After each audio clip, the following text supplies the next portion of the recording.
Welcome to Jets Rewind. I'm Marty Shupak, and I'm recording this from Valley Cottage, New York. The date is on Wednesday, December 22nd, 2021. We're a couple of days before Christmas Eve and 3 days before Christmas. I want to wish a Merry Christmas to everyone out there. Hopefully, you're having a safe holiday season. You will have a safe holiday season. Please take as many precautions as you can with the COVID situation. The choice is up to you as to how you're going to handle it. I say that all the time. I'm a believer in it's up to the person. I've been vaccinated, I've been boosted, but the situation should be discussed with your own doctor. Then you decide what you want to do. But in discussing, and by the way, I hope to be joined by Ray Clifford shortly. But talking about COVID, the Jets, the last few days, just got hit bad with COVID. And the list is just going on and on, just so you know. Right now, I'm going to read all the players that are on the COVID Reserve 19 list. Elijah Vera Tucker, Michael Carter II, that's the cornerback, Justin Hardy, Blake Cashman. I don't even know why they mentioned that guy. Folo Fatakasi, John Franklin Myers, Elijah Moore, Jeff Smith. Now, Elijah Moore went to play it anyway. Safety, Sharon Niesman. And there's some players from the practice squad. Noah Dawkins, Lamar Jackson, that's the cornerback. Tanzel Smart, the defensive lineman. Wide receiver, Vincent Smith. And it was just announced a little while ago that right now our coach, Robert Saleh, has COVID. So he didn't run practice today. And also added to the list is Ashton Davis, defensive tackle Jonathan Marshall, tight end Kenny Yeboah. So right now we have 17 players on the COVID list and one head coach. But listen, everyone's in the same situation. And I'm sure today is Wednesday. I'm recording this at 7 o'clock, and the situation, I promise you, will change. And there are new COVID rules in effect. This does not mean that every one of those players won't be playing. The protocol is that they can be tested within, I believe, 48 hours if they've been vaccinated, and if they don't have a positive test and they get retested, I think they could play. So listen, these are the times we live in. I'll get to this more a little bit later when Ray comes on. But this, as we play, we're going to be playing the Jaguars. And I would say that after the Jaguars, we have Tampa Bay and Buffalo. The way things are going, I would think that the Jaguars are the only realistic chance we have to win a game. They're just coming off some turmoil with their coach, who was just fired. I was hoping he would last at least through this game because of the turmoil. But we'll have to see if things calm down. And after this game this week, they're going to be playing Buffalo. And I'm sorry, they'll be playing Tampa Bay. And after that, they'll be playing Buffalo. And there'll be playoff implications with those games. So I think it's going to be tough for the Jets to win. Hi, Ray. I see we're joined by Ray Clifford. I started, Ray. Oh, that's fine. I went over the COVID list. Turn up your sound just a little bit, I think. And I gave the latest. I sent you a text with the latest you saw about Ashton Davis. Oh, yeah. No, I didn't say Ashton Davis. Yeah, Ashton. Now it's up to 17. I know. Ashton Davis is on the list, along with I just had it and I just misplaced it. Boy, let's see. And by the way, tight ends coach Ron Middleton will be the interim head coach, at least for practice today, and maybe through to the game if Robert Saleh cannot coach. You know, it's funny, Ray. I would have thought that Brant Boyer would have taken over. I don't know why. So I'm a little surprised at that, but we'll get into that in a minute. And so that's about the situation, though. It's not great for the Jets. It's not great for the league. And as I just mentioned before Ray came on, I think this was our only winnable game as far as the season goes. And Ray, in addition to Ashton Davis, defensive tackle Jonathan Marshall, and tight end Kenny Yeboah. So now we have 17 players and one head coach. Yeah, I know. It's and Ray, as I said, this is going to change. Yeah. Before Sunday, all right. It'll sway either more players, less players, or you'll see Jacksonville. They'll have players. I mean, an hour after they announced Robert Saleh, they announced the coach of the Philadelphia Eagles. I guess it's Nick Sirianni. He was tested positive. It seems to me, Ray, they're testing these guys like it seems like hourly. It's unbelievable. I think they bumped up the testing, but they also, I know they changed it from you don't have to have 2 negative tests. Now you only have to have 1 to be okay to play. So there's quite a bit of time before the game. So I think maybe most of these guys will actually be active for the game, hopefully. But, I don't know. I'm so not sure how this whole virus thing is working now, whether or not this Omicron sticks around or if it's not the variant. I don't know. Yeah, it's a scary thought that our left side might have Connor McDermott, who didn't play awful the first half last week, and Dan Feeney at guard. So that doesn't bode well for our quarterback. But as you said, we'll have to see. Ray, I put together a quick trivia question for you. All right. Okay, which I'll get to right now. Excuse me for a second as I take a swig of my. No problem. Let me run and turn down my TV's sound. It's probably coming through for you. I'll be right back. It is, yeah. Okay. And I'm going to get right to this trivia question as soon as Ray comes back. And as you know, the college playoffs are going to be on New Year's Eve, and I'm just hoping that they don't have to put a lot of protocols in place and that there'll be a full crowd. I'm not sure there will be. I live outside of New York City, so I just have a feeling they might call off the Times Square for New Year's Eve. All right, Ray, here's your trivia question, okay? I'm ready. The Jets have a kicker who's batting 1,000, Eddie Pinheiro. All right? And sign him, extend him. Well, yeah, but he's played for a lot of teams. But the good news is he's actually started playing football late. He was born in Florida to Cuban and Nicaraguan immigrants. His father came from Cuba at 9 in the boat lift in 1980, and he played. The father played professional soccer. He actually encouraged his son, the Jets kicker Eddie, to try football, which he did. And there was an open tryout. I won't give you the city, but during that open tryout, he made a commitment. He was offered to play at a college, big-time college, and he made an oral commitment to play at this college. This is the trivia question. He later withdrew from that college, and he played at Florida. All right. So I want to ask you, Ray, what do you think was the big-time college that he committed to and later withdrew and went to Florida? Think about that too, okay? And I'll give you a hint. It's a top 10 school, major school.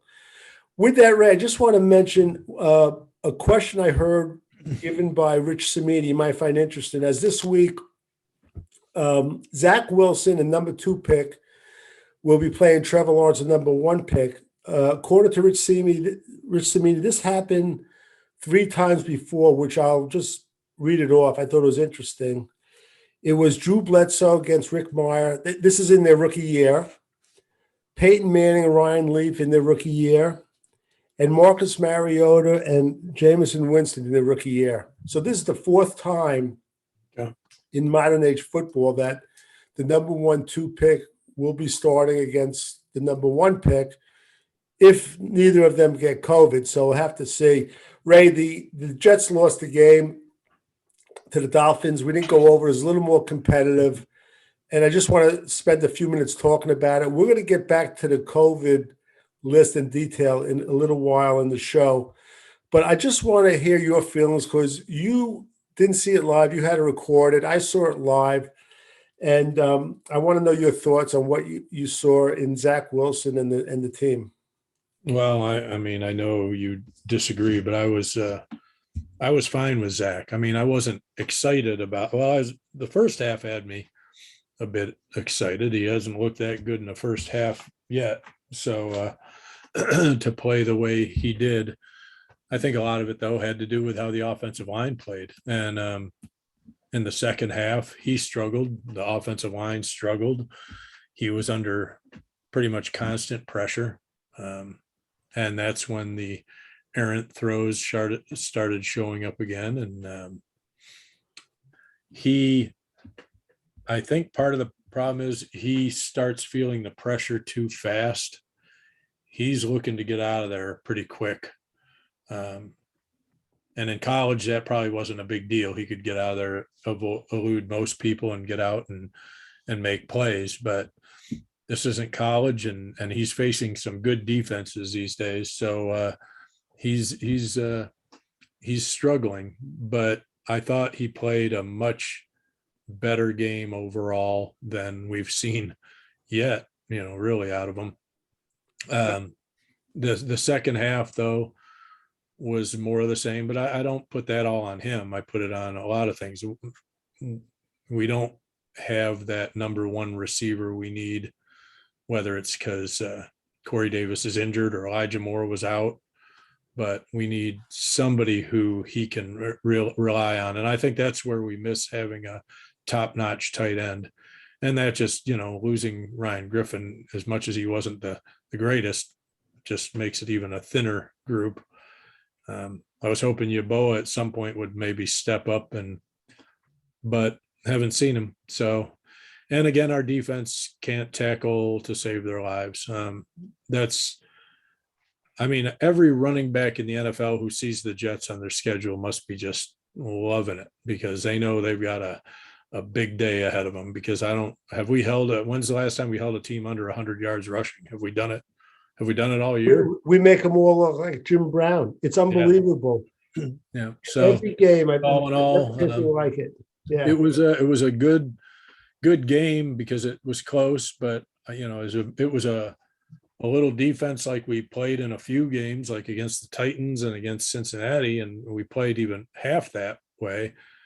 We might be talking about it differently, but they couldn't stop them. I mean, yeah, they made. I can't think of the one guy's name, but Duke Johnson was the other. Duke Johnson, yeah. And but even the backup came in and ran all over him too. Well, he was actually originally he was a starter. He was out probably because of COVID, I guess. But he came back and filled in nicely and broke off a big run or two. How do you like our tackling on defense, Ray? That's what I was saying. We launch up, hand tackling, yeah. How do you like Ashton Davis? He was terrible. I mean, he had an interception, but man, he should have had two. But he should have had two. But the angles he takes, and I don't know what it is. Sometimes on the sidelines, he can't even just push a guy out of bounds. It's just unbelievable. We make them all look like they're unbelievable. Yeah, they were back-to-back plays. I thought you can't really say it was a turning point, but there were such negative plays, and one was on a third down pass to Keelan Cole that he dropped. It was such a catchable ball. Yeah. I was so happy when they picked up this guy, and he's been a little bit of a disappointment. Right after that play, they punted, and our favorite player, Jason Pinnock, for the second week in a row, our gunner roughed a player calling a fair catch. Last week it was Justin Hardy. That was one play. I don't agree with that call in this one. You what? I don't agree with that call in this one. He put his hand up. I mean, it wasn't like no, don't get me wrong. I don't disagree with the call. I tell you, I don't. I shouldn't have said I disagree with it. The call was correct. I mean, that's not what I don't blame him from the standpoint of he was kind of battling with the guy, and I think he was fighting with the blocker when he tried to, when the guy raised his hand and he didn't know, he didn't do it because so the other week he's just bearing down and he just didn't let up. And I thought that it was a bad play, but I just, he didn't see it. Clearly he didn't see it. I mean, because he never slowed down, Right. and he just blasted him. So he just you get down there and you're fighting off a blocker, you don't always see what they're doing. Right. Just to do kind of a mea culpa, I've been on our quarterback, Zach Wilson, the last 3 weeks, very negative, saying, I don't think he's the right guy. He's making the same mistakes over and over. To me, he looked very good the first half. He was decisive. His passes were precision-like. And he did a good job, 2 nice drives, taking him down the field. He was hitting short passes.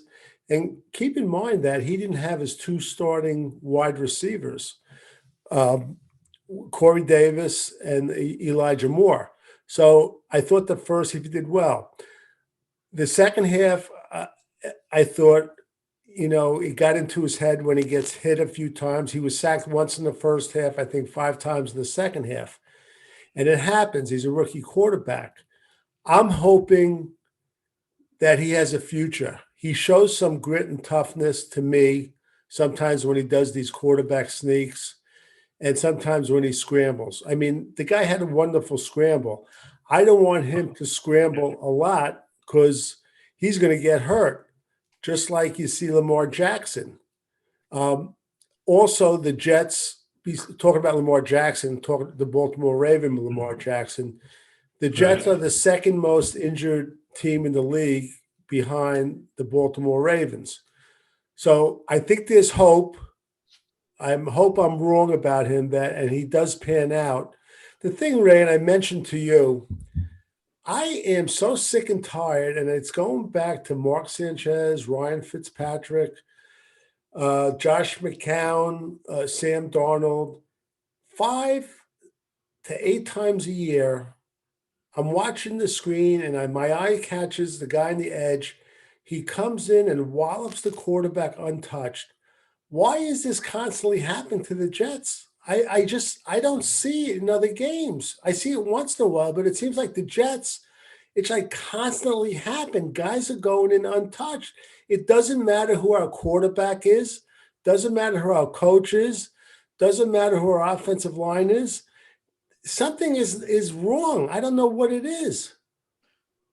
I got the impression when I watched the replay that somebody, and I think it was it Coleman that was in the backfield on that play? I'm not sure. I think it was. I think either him or Griffin got their blocking assignment mixed up, but the way Griffin just kind of let him go and then ran out into the flat made me think that Coleman was supposed to be, or at least he thought Coleman was staying in to block. That's what it looked like to me. And so somebody did obviously missed their assignment, and they kind of made it sound like the tackle wasn't there, but I didn't get the impression that he thought he was supposed to be handling that either. So I don't know. Somebody missed their assignment badly, and it cost us a big. It just seems like it's a movie we see every year. Sometimes every other week. Game. It's almost every game. It's just I've never seen anything like it. Ray, 3 players I want to talk about. I actually want to give him some kudos. I've been on CJ Mosley, and he opted out last year, and I said he's an accumulator, like a baseball player, accumulating stacks. I said that a couple of weeks ago. I want to give him props because at least this guy is coming to play, and he's playing hard. He's got crap linebackers around him. The defensive line isn't doing well. He's not making superstar plays, but Ray, I think the last two games he's been okay, and they have him for one more year because he's going to make 18 million. He's not going anywhere. I want to talk about him. I want to give a prop to before he got hurt, George Fant. Everybody thought the Jets weren't going to take him back next year. The first 2 years were guaranteed. I think the Jets would be stupid not to keep him next year, especially with our situation with our great number one pick last year. And the other one is, and we spoke about him, he didn't have a great game. He got hit, he got burnt on a slant for a touchdown. He missed one, maybe two tackles. But Bryce Hall, I really believe, and I know you don't, that except for the fact that he doesn't intercept anything, he has a shot to be a real good defensive back and maybe a number one. And I want Jet fans just to realize that he didn't play the first half of last year. He was coming off a horrific injury, which sometimes takes more than a year just to repair itself psychologically. So I'm really hoping that if Joe Douglas drafts some good defensive players, that he'll really shine. I think the Jets found something when they drafted him. So I want your opinion on those three guys: C.J. Mosley, George Fant, and Bryce Hall. I think Mosley's importance is that he seems to have everybody where they need to be, and he makes plays, sometimes too. He's not, he lost weight to be quicker and stuff, but I think that's also at times shown that he's, lost a little of his, I won't say toughness in terms of trying, but toughness in terms of bringing a guy down. Sometimes I think he's been pushed around a little more than he used to be when he was a little bigger. But I still, I like him. But we don't have, we don't have anybody else to go with him right now. George Fant. What's your take on George Fant?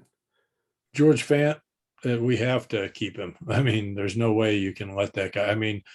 Unless you're planning on drafting a bunch of linemen or signing some top free agents, he's been the only thing that saved us this year, because if he wasn't there, I'm not sure, as bad as we've looked at times, I'm not sure what we would have accomplished with with some of these other guys if they were, McGovern or was it McDermott?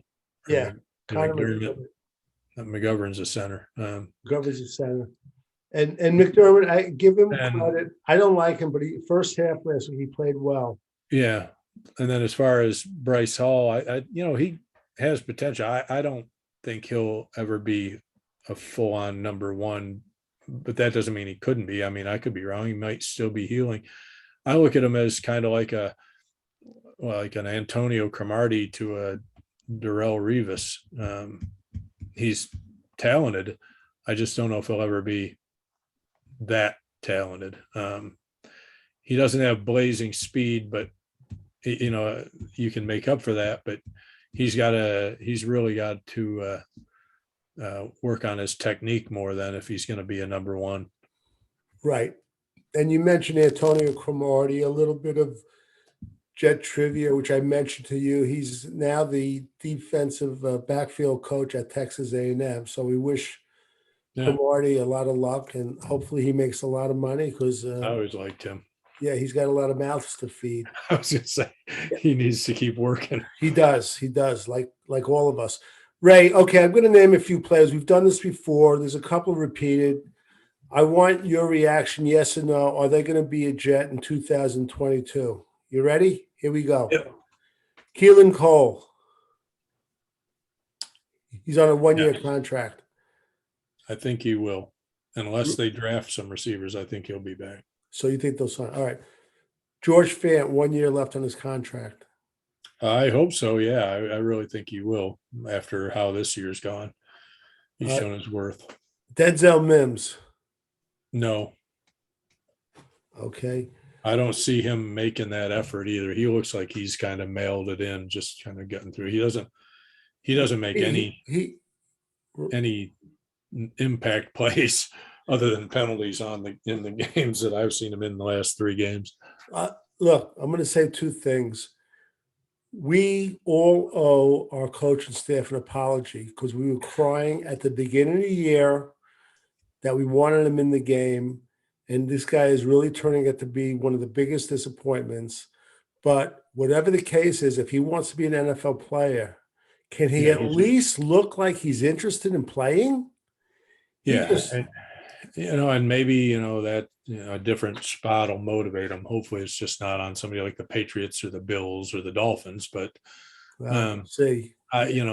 maybe he'll head back down south and get some time with like the Texans or the Cowboys and, find his game. But, what a disappointment. Yeah. I mean, that whole 2020 draft, you might as well just pass over the Jets. It's just, except for Bryce Hall and the punter, it was just a terrible draft. It really was. All right, Ray, will he be a Jet next year? Yes or no? Sheldon Rankins. I don't know. That's a no. But I could, I don't know. I didn't think that Nathan Shepard'd still be there, but he's still on the team. He's terrible. He played like 44 snaps. Wasn't in on 1 tackle this past Sunday. He's just awful. He really is. All right, how about Jared Davis? No.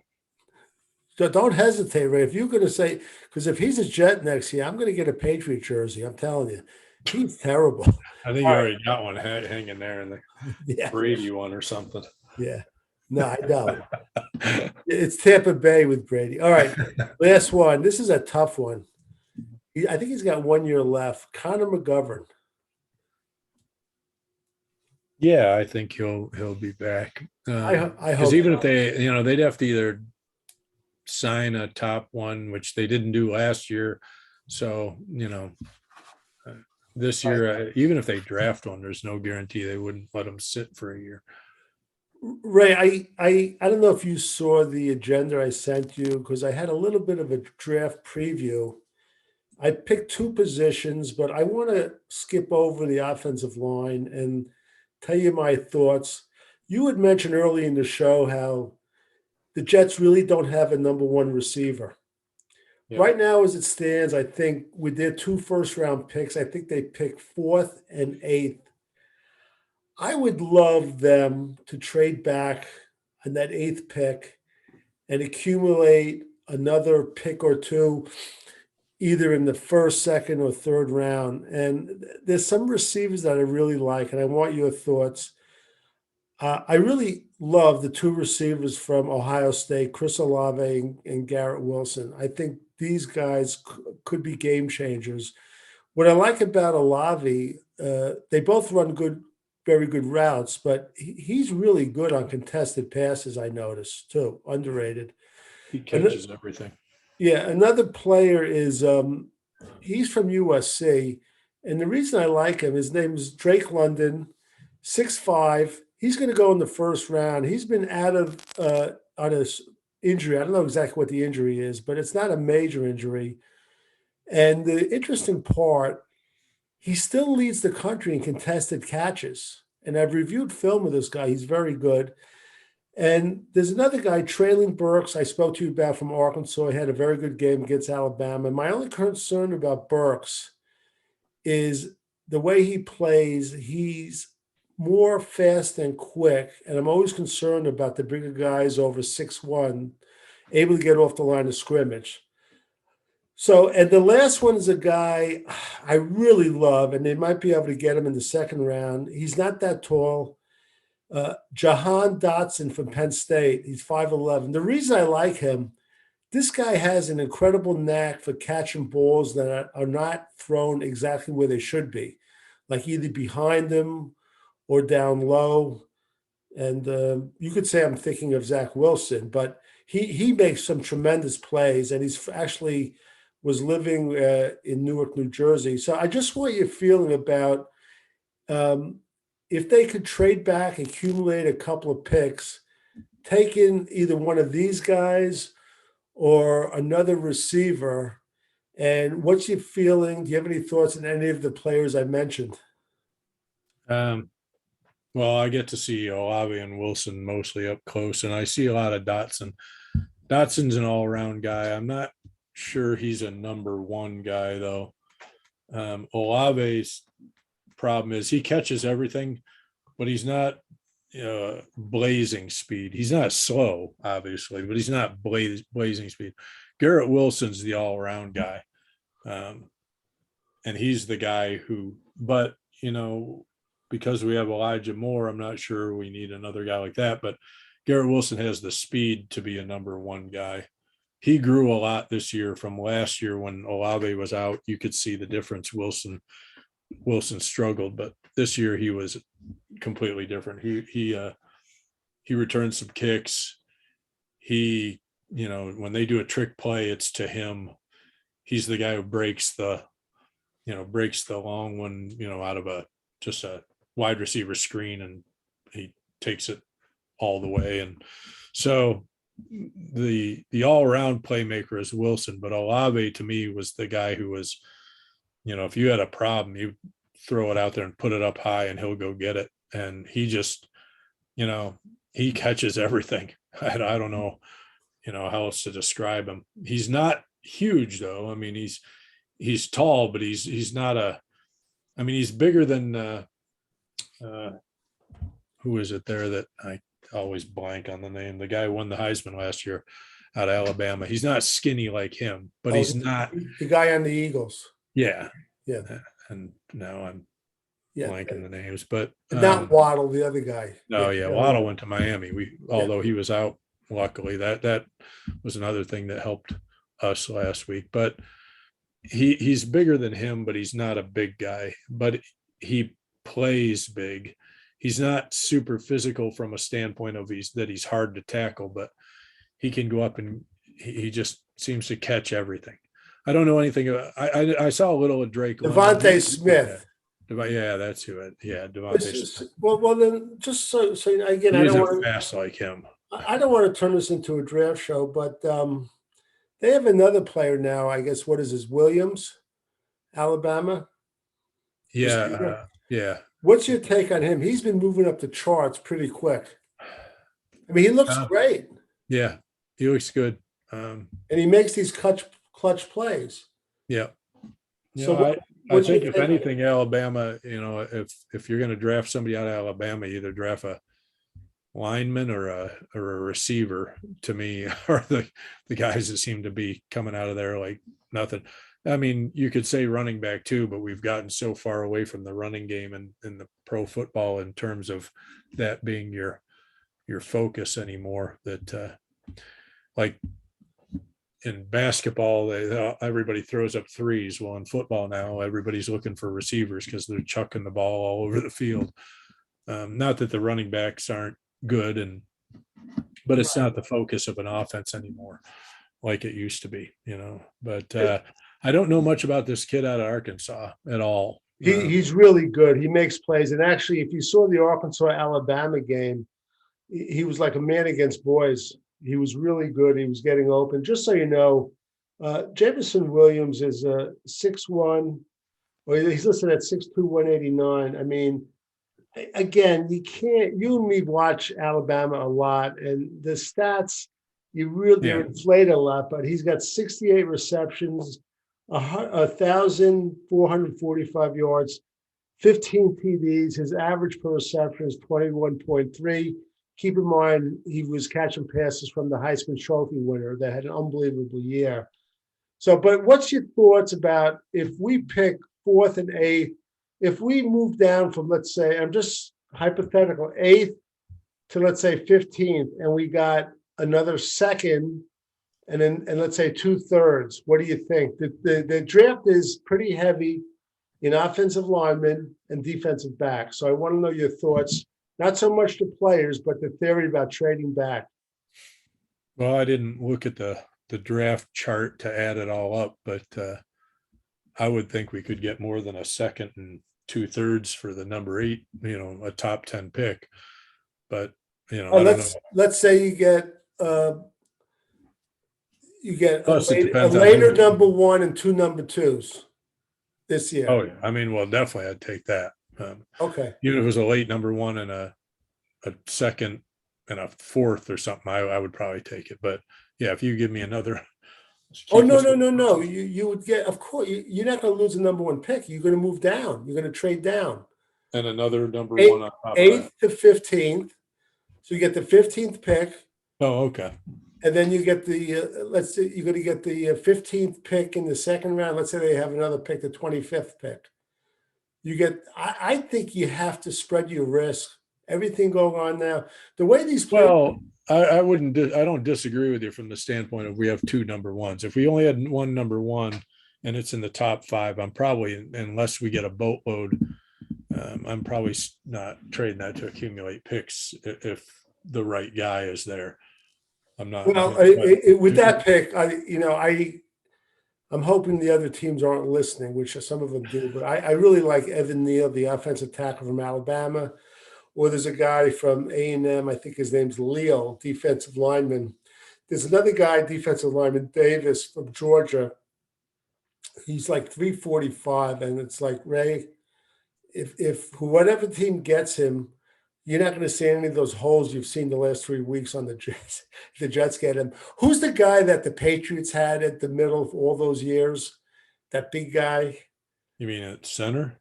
No, defense. Oh, in defense. Began with it, and then he ended up down with the Texans. Yeah, it began with a W, was it? God, I don't know. It's just like that guy. That guy was impossible to move. The guy. Well, if we got somebody like that, you'd see I mean, as much as Quinnen Williams has been good at times and then disappear, he'd benefit greatly from that. You have to. I think you have to get him. You know what? At this point, I think there are more offensive linemen. I'm just looking than defensive linemen. So I think, let me just get his name.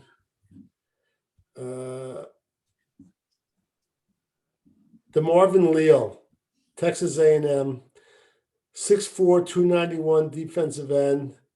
And he's like a phenomenal player. And he's a top 10 player. He's actually on a lot of draft boards. He's ranked in the top 5. So if I said to you, you could either have DeMarvin Leal or the guy Evan Neal from Alabama. If you want to, what would you rather do? Go offense or defense with that first pick? Well, I'd prefer to go offense, but as bad as our defensive line has been, I'm thinking we're going to have to consider that as well, because if nothing else, if our defense could tackle, we'd probably still be in games, but we can't get off the field. These teams are doing these 8-minute drives on us all the time, and it's not all because they're out there because the offense went 3 and out. They're out there because they can't make a stop on third down. So I'd probably be okay with either now. Early, most of the year I've been saying offensive line, but geez, watching teams run on us is getting a little old. Right. Yeah. Let me just get the stats. I'm thinking going with defense. Again, I'm not optimistic about Mekhi Becton. I know Jet fans thinks he's like incredibly talented. I'd be shocked if they signed his 5th-year option the way it's going. You're going to see him in the 10, like by the second or third game to next year. I guarantee it. And that's only if he play again this year. He's not going to play. I told you guys that. I thought they said, well, don't listen. They listen to I told you and Ralph. I went back with what you said. Half the guys on the team wouldn't be there right now, but I'm not sure who would be. Well, anyway, this guy, Jordan Davis from Georgia, and I want you to watch him when they play in the playoffs, okay? He's 6'6", 330, and they just say, you can't move this guy. You can't move him. The guy is like unmovable. You know what I mean? That's the type of guy they need. That will I don't even care if he ends up the game with no tackles. I just want him to. I don't want him to be moved backwards. Yeah. And that's the type of play he is. All right, Ray, we got to close this out because we're running into the fourth quarter. I'm going to go back to the trivia question. Our kicker, Eddie Pinheiro, went to Florida, but he made an oral commitment to another school that he backed out of, a major school. You have one guess, Ray. What was the school that he backed out of? I'm going to go with, my dream would be Alabama, but no. Say Texas. Should have went with your first dream. It's Alabama. I'm surprised that Nick didn't make a stink about it. No. And actually, I thought I had copied something, but apparently Alabama had an open tryout, and there were hundreds of kickers. Oh, here, I found it. In 2015, Pinheiro went to an open kicking combine at Alabama. Out of hundreds of kickers, Alabama coach Nick Saban narrowed his scholarship offers to Chris Salick and Pinheiro. Pinheiro verbally committed to Alabama, but later tried out for Florida and ultimately chose to play there. I think that's pretty interesting. The one thing I'll say this, and Ray, in case you and Jet fans don't know, he's played on a lot of teams. And we know he had some bad luck with Chicago. Was it Chicago last year? I think. Was he the one that missed the kicks? But anyway, he played the Oakland Raiders 2018, the Bears 2019, 2020, Indianapolis Colts 2021. I think he was on the practice squad, and the Washington football team 2021. And now he's on the Jets. So far, he's been perfect. I believe he hasn't missed a field goal, hasn't missed an extra point. So for a player that started playing football late, maybe he's a late bloomer, and we all got our fingers crossed after what we've gone through this year. So anything else you want to add, Ray? Anything? COVID, the Miami game, the Jaguars, Trevor Lawrence? This is a big game for us to just see if we're not the worst team in the league. I mean, because so far we beat the Texans, but we'll have to see. Yeah, we'll see. They took care of business. We'll see if we got the better quarterback or not. What was interesting, real quick, was that when I saw the stats for Zach and for Lawrence, they're very similar. Just Zach has 6 touchdowns and 9 interceptions, but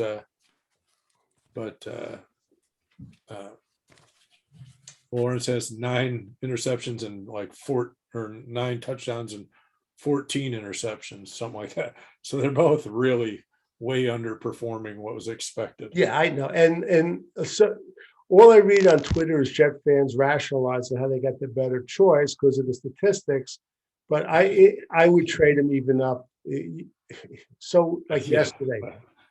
And the only thing that drives me nuts, I see this commercial with Trevor Lawrence, and it reminds me of Subway commercial. No, it's like, I don't know which one. There's long hair. It reminds me of Farrah Fawcett doing a shampoo commercial.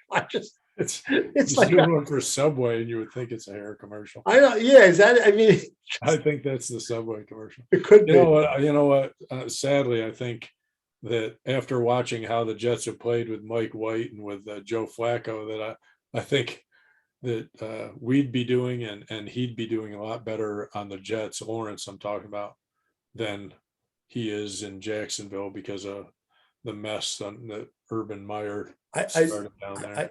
I think you're right. I mentioned at the beginning of the show, and I didn't even mention his name. I called him the coach, but I knew this was going to happen. Remember, we kept talking. I kept updating you, and I just kept saying to myself, don't get rid of him until after the Jet game. Don't get rid of him until after, because they were like, they were such chaos, but of course they got rid of him, and that's what happens. All right, for Ray Clifford and Marty Shupak and Jets Rewind, check out our website, jetsrewind.com, and we're going to be back on the air hopefully right after the game on Sunday. Until next time.